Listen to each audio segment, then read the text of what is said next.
जय मध्य प्रदेश दोस्तों, RBS competitive group में आप लोगों का बहुत बहुत स्वागत है। मैं जितेंद्र मीना आप लोगों का बहुत बहुत वंदन अभिनंदन करता हूं।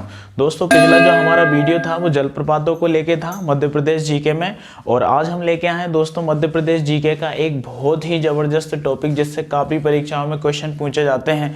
तो दोस्तों आज का टॉपिक है मध्य प्रदेश के प्रमुख व्यक्तियों के उपनाम। मध्य प्रदेश के प्रमुख व्यक्तियों के उपनाम दोस्तों वेरी वेरी इंपॉर्टेंट मैटर है, जिससे कि क्वेश्चन परीक्षाओं में लगभग आते ही रहते हैं। ठीक है दोस्तों, तो पूरी मेहनत मैं इसके साथ करने वाला हूं।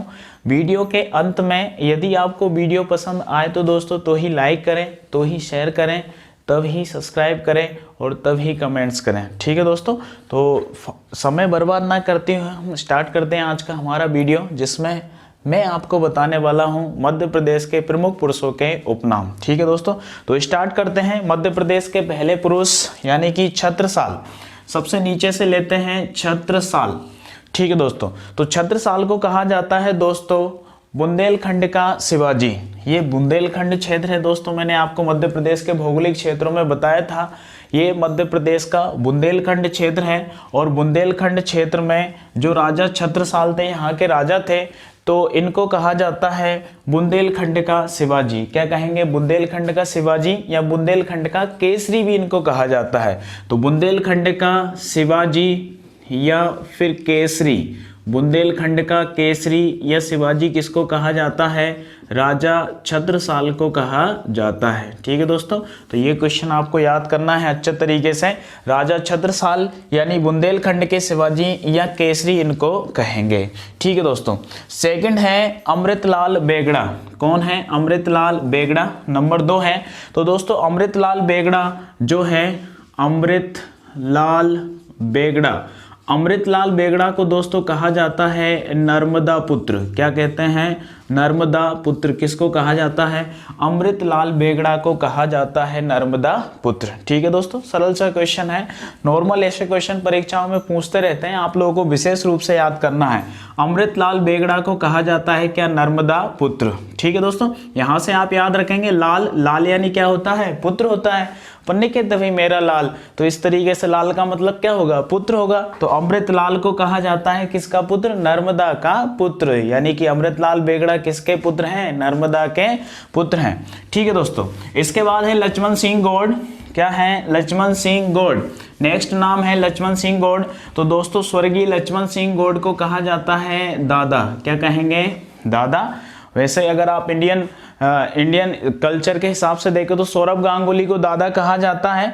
वैसे पश्चिम बंगाल में सभी को, यानी जो बड़ा भाई होता है उसको दादा कहा जाता है, लेकिन अपने यहाँ दादा की उपाधि दी है किसको? स्वर्गीय लक्ष्मण सिंह गौड़ को। क्या कहा जाता है? दादा कहा जाता है। ठीक है दोस्तों, तो नेक्स्ट हैं संत सिंगा जी।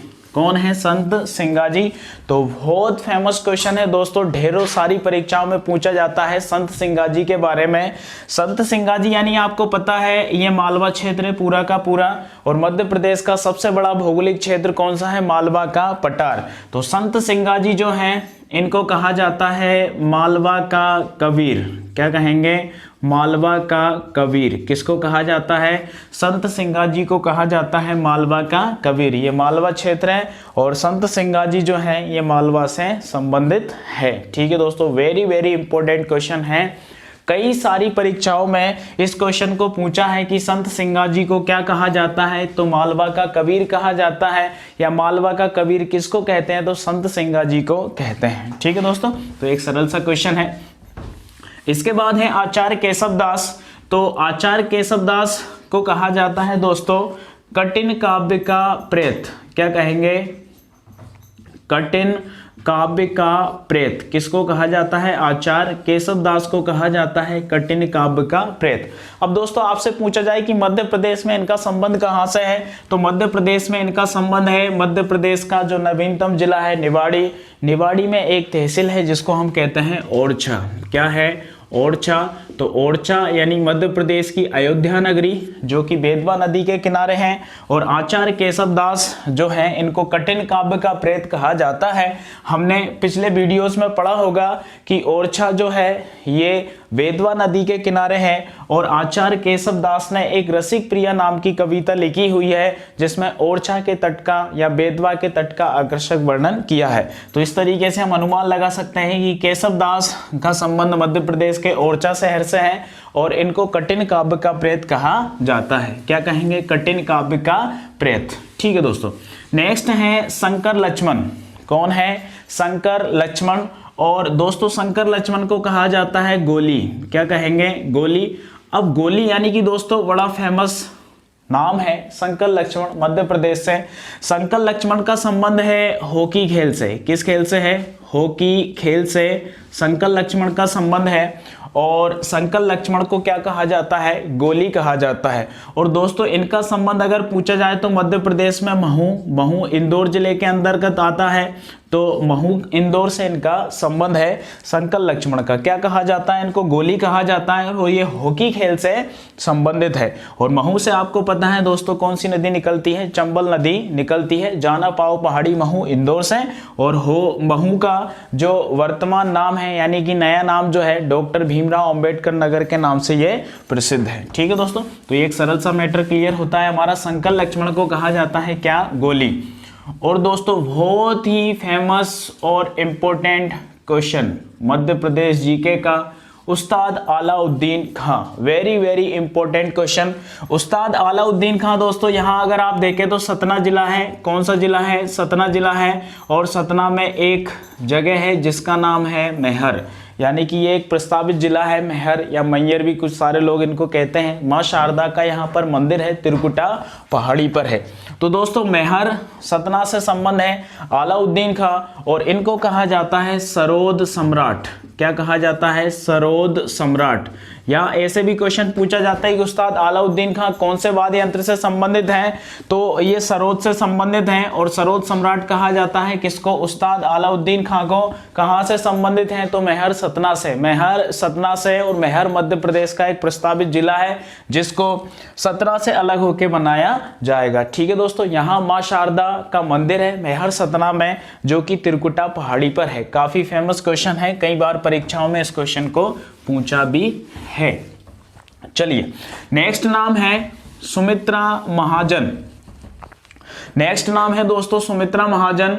और सुमित्रा महाजन को कहा जाता है ताई। क्या कहेंगे? ताई। सुमित्रा महाजन को कहा जाता है ताई। तो दोस्तों यहाँ पर मध्य प्रदेश का सबसे बड़ा शहर है जिसको हम कहते हैं इंदौर। तो मध्य प्रदेश के इंदौर से संबंधित है सुमित्रा महाजन। ठीक है दोस्तों, तो ये लोकसभा अध्यक्ष भी रह चुकी हैं या लोकसभा की स्पीकर भी रह चुकी हैं मध्य प्रदेश से। तो सुमित्रा महाजन को हम क्या कहेंगे? ताई। और इनका संबंध कहाँ से है? इंदौर से है। ठीक, नेक्स्ट क्वेश्चन है या नेक्स्ट जो नाम है वो है सैयद मुश्ताक अली। तो दोस्तों इनको कहा जाता है कैप्टन। क्या कहा जाता है? कैप्टन। सैयद मुश्ताक अली ये क्रिकेट से संबंधित हैं और इनका संबंध भी कहाँ से है? इंदौर से। किसका है? सैयद मुश्ताक अली ये क्रिकेट से संबंधित हैं और इनको कैप्टन कहा जाता है। और इनका संबंध मध्य प्रदेश के किस शहर से है? इंदौर से इनका संबंध है। और दोस्तों ये भारत के एकमात्र या सबसे पहले खिलाड़ी थे जिन्होंने विदेशी धरती पर दोहरा शतक लगाया था। तो इसलिए भी ये काफी फेमस है सैयद मुश्ताक अली और इनको कहा जाता है क्या? कैप्टन। ठीक है दोस्तों, अब ये अपने पड़ोसी का नाम दिग्विजय सिंह। तो दिग्विजय सिंह का संबंध दोस्तों रावगढ़ गुना से है। ये अपना जिला है गुना। तो गुना में एक तहसील है रावगढ़ जहां से इनका संबंध है दिग्विजय सिंह का। और दिग्विजय सिंह को कहा जाता है दिग्गी राजा। क्या कहते हैं? दिग्गी राजा। किसको कहते हैं? दिग्विजय सिंह को। तो गुना रावगढ़ से इनका संबंध रहा है। कुछ समय पहले ये मध्य प्रदेश के सबसे अधिक समय तक रहने वाले मुख्यमंत्री थे। वर्तमान में शिवराज सिंह चौहान सबसे अधिक समय तक रहने वाले मुख्यमंत्री हैं। और शिवराज सिंह चौहान को कहा जाता है क्या? मामा। क्या कहते हैं? मामा। और दिग्विजय सिंह को कहा जाता है क्या? दिग्गी राजा। ठीक है दोस्तों, तो शिवराज सिंह चौहान का संबंध पूछा जाए तो बुधनी शिवहर से है। कहां से? बुधनी शिवहर से है। और दिग्विजय सिंह का संबंध पूछा जाए तो कहां से? रावगढ़ गुना से है। ठीक है। हाँ, नेक्स्ट क्वेश्चन है राजेंद्र जैन। नेक्स्ट जो नाम है राजेंद्र जैन। तो दोस्तों ये काफी फेमस नाम है राजेंद्र जैन। इनको भगवान रजनीश कहा जाता है। क्या कहेंगे? भगवान रजनीश, भगवान रजनीश, या फिर इनको कहा जाता है ओशो। क्या कहेंगे? ओशो, भगवान रजनीश या ओशो। किसको कहा जाता है? राजेंद्र जैन को कहा जाता है भगवान रजनीश या ओशो। दोस्तों बहुत इंपॉर्टेंट नाम है, कई बार परीक्षाओं में पूछा है। यहाँ अगर आप देखें तो भोपाल के पास मध्य प्रदेश का एक जिला पड़ता है जिसको हम कहते हैं रायसेन, जहाँ से कुमरा गांव बेतवा नदी, कुमरा गांव से बेतवा नदी निकलती है और यहाँ पर सांची का स्तूप है, भीम बेटिका की गुफा है। तो रायसेन से इनका संबंध है भगवान रजनीश का, या फिर इनको ओशो भी कहा जाता है। इनका वास्तविक नाम क्या है? राजेंद्र जैन है। ठीक है दोस्तों, तो इसको आप विशेष रूप से याद करेंगे, राजेंद्र जैन। इसके बाद है दोस्तों अशोक कुमार। अशोक कुमार को कहा जाता है दादा मुनि। क्या कहेंगे? दादा मुनि। किसको कहा जाता है? अशोक कुमार को। अशोक कुमार को दोस्तों दादा मुनि कहा जाता है। और अशोक कुमार का संबंध है कहाँ से? खंडवा से। कहाँ से इनका संबंध? खंडवा से है। किसका संबंध? अशोक कुमार का। दोस्तों ये दो भाई थे, अशोक कुमार और किशोर कुमार। अशोक कुमार और किशोर कुमार दोनों का संबंध मध्य प्रदेश के खंडवा जिले से है, अशोक कुमार और किशोर कुमार। दोस्तों ये फिल्म इंडस्ट्रीज में बहुत बड़े दो नाम हैं मध्य प्रदेश से। अशोक कुमार जो थे ये कलाकार थे और किशोर कुमार जो थे ये गायक थे। कौन थे? गायक थे, पार्श्व गायक जिसको कहते हैं। या लता मंगेशकर भी पार्श्व गायक थी। उनका संबंध कहाँ से है? इंदौर से। थी नहीं, है वर्तमान में अभी। किशोर कुमार भी पार्श्व गायक हैं, ये कहाँ से हैं? खंडवा से संबंधित हैं। और लता मंगेशकर भी पार्श्व गायक हैं, कहाँ से संबंधित हैं? इंदौर से हैं। तो अशोक कुमार को कहा जाता है दादा मुनि और किशोर कुमार इनके भाई थे। इन दोनों का संबंध कहाँ से है? तो खंडवा से है। ठीक है दोस्तों, इसके बाद है कुशाभाऊ ठाकरे। तो कुशाभाऊ ठाकरे को कहा जाता है दोस्तों भाजपा के पितृपुरुष। भाजपा के पितृपुरुष किसको कहा जाता है? कुशाभाऊ ठाकरे को कहा जाता है भाजपा के पितृपुरुष। किसको कहेंगे? कुशाभाऊ ठाकरे को कहेंगे भाजपा के पितृपुरुष। इसके बाद दोस्तों नेक्स्ट नाम है अहिल्याबाई होलकर। तो यहाँ पर आप इंदौर में आएंगे तो इंदौर में होलकर राजवंश का दबदबा रहा है काफी क्षेत्रों से। मालवा क्षेत्र, मालवा में होलकरों का, और ऊपर आप जाए तो इंदौर के बाद ऊपर ग्वालियर में जाए तो सिंधिया राजवंश का दबदबा रहा है। तो इंदौर में जो था होलकरों में एक रानी थी अहिल्याबाई होलकर। इन्होंने लगभग यहाँ पर मालवा में 37 वर्षों तक शासन किया है। दोस्तों ये क्वेश्चन परीक्षा में पूछा हुआ है, रानी अहिल्याबाई होलकर ने मालवा में कितने वर्षों तक शासन किया? तो लगभग 37 वर्षों तक शासन किया है रानी अहिल्याबाई होलकर ने। तो दोस्तों यहाँ होलकर के नाम से कई सारे संस्थाओं के नाम, स्टेडियम के नाम, ऐसे बहुत सारी चीजों के नाम आपको ग्वालियर में होलकर के नाम से मिलते हैं। जैसे आप देखें तो होलकर स्टेडियम है, होलकर रानी देवी अहिल्याबाई के नाम से यूनिवर्सिटी है, एयरपोर्ट है यहाँ का, ग्वालियर का, इंदौर का सॉरी। तो ये सब क्या है? अहिल्याबाई होलकर के नाम से है। और अहिल्याबाई होलकर के उपनाम है दोस्तों क्या? लोक माता या देवी। लोक माता भी कहा जाता है इनको, और क्या कहेंगे? देवी। तो इनका संबंध कहाँ से है? इंदौर से है। तो अहिल्याबाई होलकर के उपनाम क्या है? लोक माता और देवी। किसके नाम है? अहिल्याबाई होलकर। क्या नाम है? लोक माता और देवी। दोस्तों इसके बाद आता है विजय राजे सिंधिया। तो विजय राजे सिंधिया यानी दोस्तों ग्वालियर से संबंधित हैं, और विजय राजे सिंधिया को कहा जाता है क्या? राजमाता। क्या कहेंगे? राजमाता। किसको कहा जाता है? विजय राजे सिंधिया को। कहां से है इनका संबंध? तो दोस्तों इनका संबंध है कहां से? ग्वालियर से। कहां से है? ग्वालियर से इनका संबंध है। किसका? विजय राजे सिंधिया का। और इनको क्या कहा जाता है? राजमाता कहा जाता है। इसके बाद दोस्तों नाम आता है श्रीनिवास तिवारी का। श्रीनिवास तिवारी। तो दोस्तों मध्य प्रदेश में जो तिवारी नाम की जो जाति होती है ना, वो इस क्षेत्र में विशेष रूप से पाई जाती है। तिवारी नाम की जो जाति होती है। वैसे चंद्रशेखर आजाद भी तिवारी थे, तो चंद्रशेखर आजाद मध्य प्रदेश के पश्चिमी क्षेत्र से संबंधित है, और श्रीनिवास तिवारी जो है ये मध्य प्रदेश के उत्तर पूर्वी क्षेत्र से संबंधित हैं। और श्रीनिवास तिवारी को कहा जाता है विंध्य का शेर। ये विंध्य प्रदेश है। कौन सा प्रदेश है? विंध्य प्रदेश है। तो विंध्य का शेर कहा जाता है किसको? श्रीनिवास तिवारी को। ठीक है दोस्तों, तो एक इंपॉर्टेंट नाम बन जाता है किसका? श्रीनिवास तिवारी का। श्रीनिवास तिवारी को कहा जाता है क्या? विंध्य का शेर। ठीक है। नेक्स्ट नाम है कुंजीलाल दुबे। तो कुंजीलाल दुबे को कहा जाता है दोस्तों मध्य प्रदेश के विधि पुरुष। क्या कहेंगे? मध्य प्रदेश के विधि पुरुष किसको कहा जाता है? कुंजीलाल दुबे को कहा जाता है मध्य प्रदेश के विधि पुरुष। ठीक है दोस्तों, कई बार परीक्षाओं में क्वेश्चन पूछा है दोस्तों, सिलेक्टेड क्वेश्चन ही है, सारे क्वेश्चन परीक्षा में पूछे गए हैं, तो आप लोगों को सारे के सारे क्वेश्चन विशेष रूप से याद होना चाहिए। नेक्स्ट नाम है दोस्तों रानी अवंतीबाई। तो रानी अवंतीबाई को कहा जाता है, ये पूरा का पूरा गढ़मंडला क्षेत्र है, और गढ़मंडला क्षेत्र यानी मंडला की जो रानी थी रानी अवंतीबाई थी, और रानी अवंतीबाई को कहा जाता है, रानी अवंतीबाई को कहा जाता है रामगढ़ की झांसी की रानी, रामगढ़ की झांसी की रानी। ठीक है दोस्तों, क्या कहेंगे? रामगढ़ की झांसी की रानी। अब झांसी की रानी तो आपको पता ही है, झांसी की रानी किसको कहा जाता है? मनु को, यानी रानी लक्ष्मीबाई को कहा जाता है झांसी की रानी।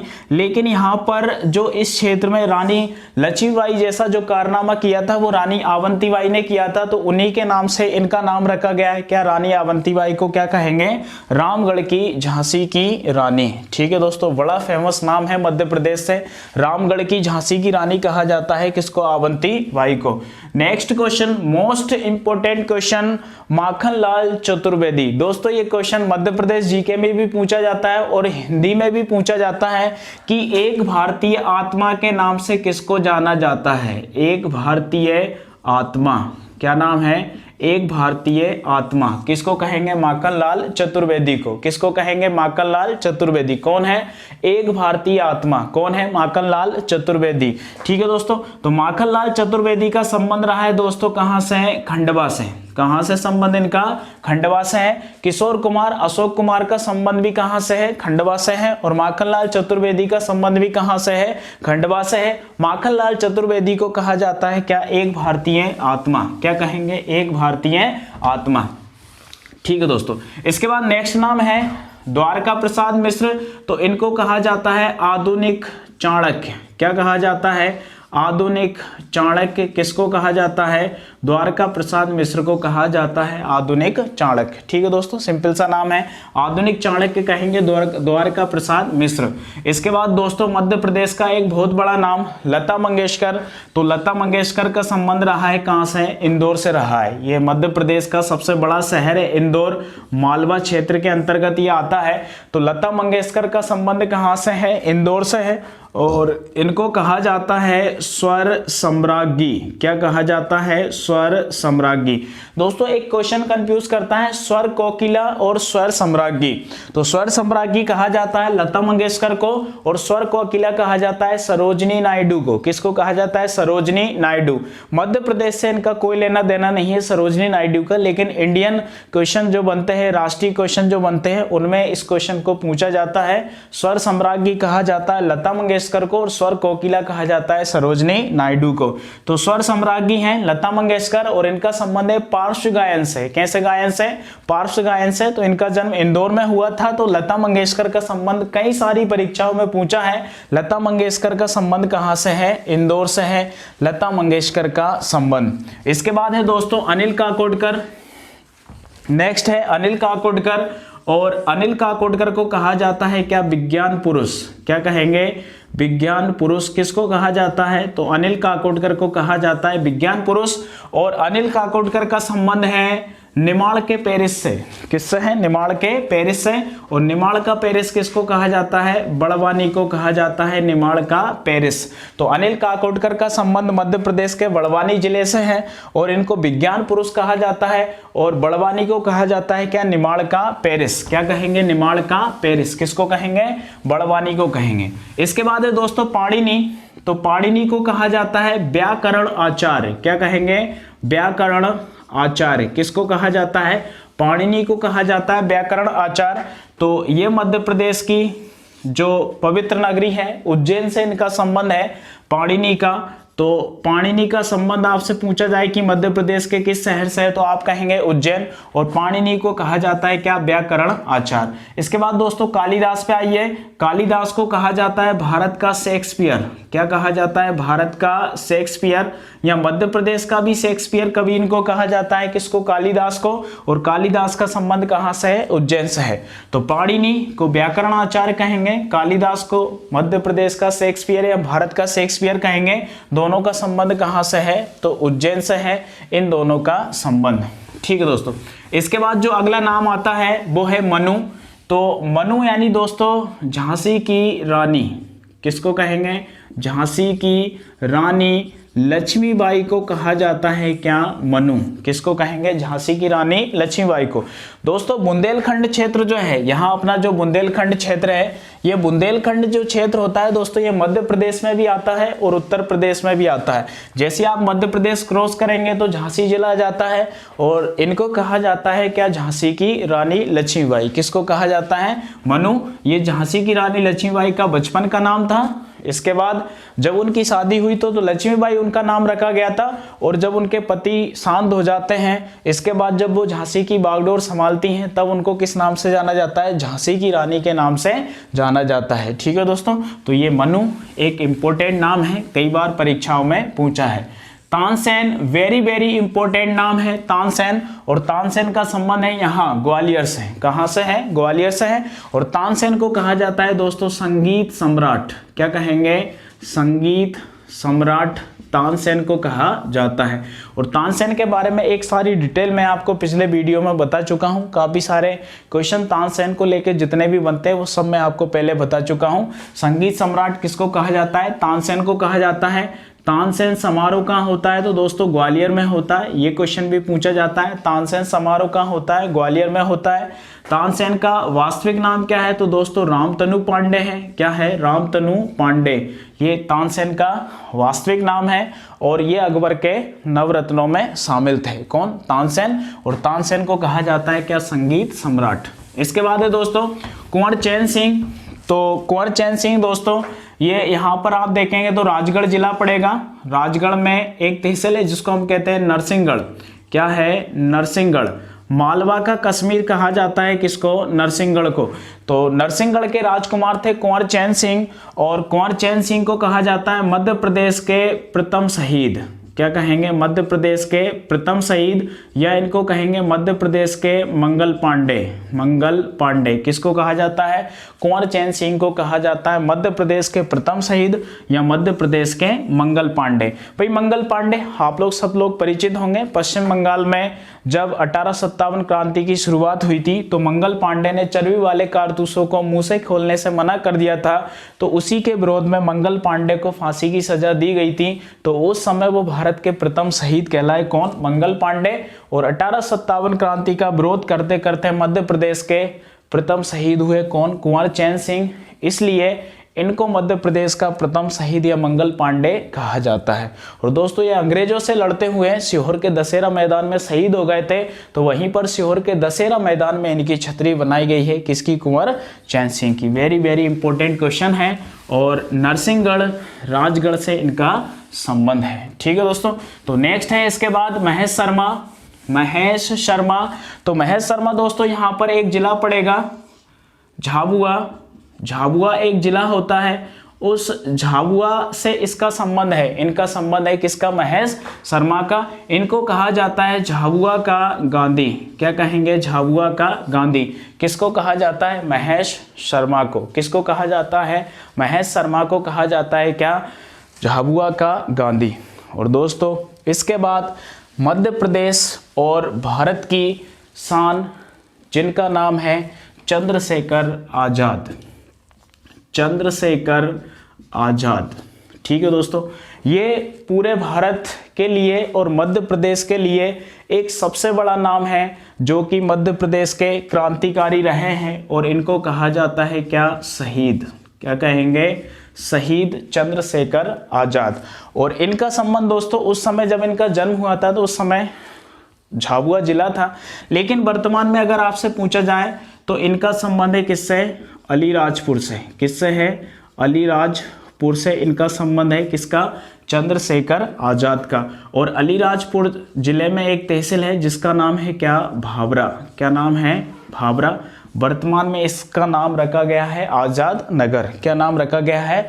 आजाद नगर। तो चंद्रशेखर आजाद को कहा जाता है शहीद, और इनका जन्म कहाँ हुआ था? तो भाभरा अलीराजपुर में हुआ था। ठीक है दोस्तों, अब इनका जन्म अगर आपसे पूछा जाए तो जन्म हुआ था कब? 23 जुलाई 1906। कब हुआ इनका जन्म? 23 जुलाई 1906।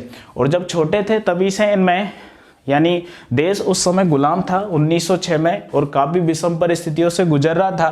तो बचपन से ही इन्होंने ये सारी कंडीशंस देखी, और देश को आज़ाद कराने के लिए इन्होंने मन में एक विचार बनाया, और अपने संघर्ष के प्रति पूर्णतः जागरूक होते हुए 14 वर्ष में ही ये गांधी जी से काफ़ी प्रभावित थे, और गांधी जी से ये जुड़ गए। 14 वर्ष की उम्र में जब गांधी जी के साथ इन्होंने असहयोग आंदोलन में भाग लिया, तो असहयोग आंदोलन में भाग लेने के कारण इनको गिरफ्तार कर लिया गया। और जब गिरफ्तार कर लिया गया दोस्तों, उस समय जब इनको सजा हुई या जेल में ले गए, तो जेल में ले गए तो इनसे भाई नाम पूछा, इन्होंने अपना नाम बताया आज़ाद। भाई कहाँ रहते हो? तो इन्होंने अपना निवास स्थान बताया जेल में। और इसके बाद यहाँ पे जो इनके प्रतिक्रिया थी, इनकी प्रतिक्रिया देख के वहाँ का जो जेलर था उसने 15 वेद कोड़े मारने का इनको एक सजा दी गई। तो ये क्वेश्चन भी परीक्षा में पूछा हुआ है। ठीक है दोस्तों, तो इसके बाद 23 जुलाई 1906 के बाद दोस्तों एक डेट आती है 27 फरवरी 1931। 27 फरवरी 1931 उत्तर प्रदेश के इलाहाबाद शहर में, उत्तर प्रदेश के इलाहाबाद शहर में, वर्तमान में इसका नाम बदल के क्या रख दिया है? प्रयागराज रख दिया है वर्तमान में इसका नाम। तो उत्तर प्रदेश के इलाहाबाद शहर में प्रयागराज में एक अल्फ्रेड पार्क है। अल्फ्रेड पार्क में यहाँ पर इनकी एक मीटिंग चल रही थी। तो अंग्रेजों ने, किसी ने शिकायत कर दी कि भाई चंद्रशेखर आज़ाद उस समय एक बहुत बड़ी डिमांडेड थे, यानी वांटेड थे अंग्रेजों के लिए। तो अंग्रेज उनको ढूंढते फिरते थे। तो किसी ने उनका पता बता दिया कि भाई अल्फ्रेड पार्क में चंद्रशेखर आज़ाद जो हैं कुछ लोगों के साथ हैं। तो वहाँ पर अंग्रेज लोग आए, और अंग्रेज लोग जैसे ही आए तो उन्होंने चंद्रशेखर आज़ाद को चारों तरफ से घेर लिया। और चंद्रशेखर आज़ाद दोस्तों आप लोगों ने सुना होगा, काफ़ी एक फेमस हस्ती हैं, काफ़ी अपने आप में एक ऐसे थे कि उन्होंने कसम खाई थी कि भाई मैं मर जाऊंगा लेकिन अंग्रेजों के हाथों में ना आऊँगा। तो ऐसी सारी प्रतिक्रियाएं उनकी थी। तो 6 गोली उनके पास थी, और अंतिम गोली जब बची तो उन्होंने अपनी कनपट्टी पे मार ली। तो इस तरीके से 27 फरवरी 1931 को चंद्रशेखर आज़ाद शहीद हो जाते हैं। तो इसलिए उनका नाम रखा गया है क्या? शहीद। चंद्रशेखर आज़ाद का उपनाम क्या है? शहीद है। ठीक है दोस्तों, तो ये था आज का हमारा मैटर, जिसमें हमने मध्य प्रदेश के प्रमुख व्यक्तियों के उपनामों को यहाँ पर सारे के सारे क्लियर किए हैं। और दोस्तों पिछला जो वीडियो था उसमें मैंने आप लोगों से मध्य प्रदेश के जलप्रपातों के बारे में जो क्वेश्चन पूछा था, उसका जो सबसे अच्छा जवाब दिया था वो दिया था किसने? श्याम मीना ने दिया था। इसके बाद दूसरा जो अच्छा आंसर था वो था सतीश मीना का, और तीसरा जो अच्छा आंसर था वो था नीलू मीना का। ठीक है दोस्तों, तो ये इन 3 लोगों ने सबसे अच्छा जवाब दिया था पिछले क्वेश्चंस का। तो दोस्तों हम आरबीएस कॉम्पिटिटिव ग्रुप की ओर से दुआएं करते हैं कि इन सबका भविष्य उज्जवल हो। और आज का दोस्तों क्वेश्चन है, चंद्रशेखर आज़ाद ने जिन संस्थाओं का गठन किया था, चंद्रशेखर आज़ाद ने जिन संस्थाओं का गठन किया था उन संस्थाओं के बारे में आपको जानकारी देना है। ठीक है दोस्तों, तो चंद्रशेखर आज़ाद ने जिन संस्थाओं का गठन किया था, ठीक है दोस्तों, आप इतिहास में जाएंगे तो ऐसी 2 संस्थाएं आपको मिलेंगी जिनका चंद्रशेखर आज़ाद के द्वारा गठन किया गया था। उन संस्थाओं के नाम और उनकी डिटेल आपको बताना है अगले वीडियो, यानी इस वीडियो के कमेंट्स के माध्यम से। ठीक है दोस्तों, तो आज का हमारा एक छोटा सा वीडियो था जिसमें हमने मध्य प्रदेश के प्रमुख व्यक्तियों के उपनाम क्लियर किए हैं।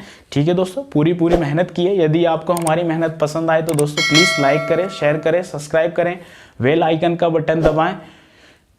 जय मध्य प्रदेश।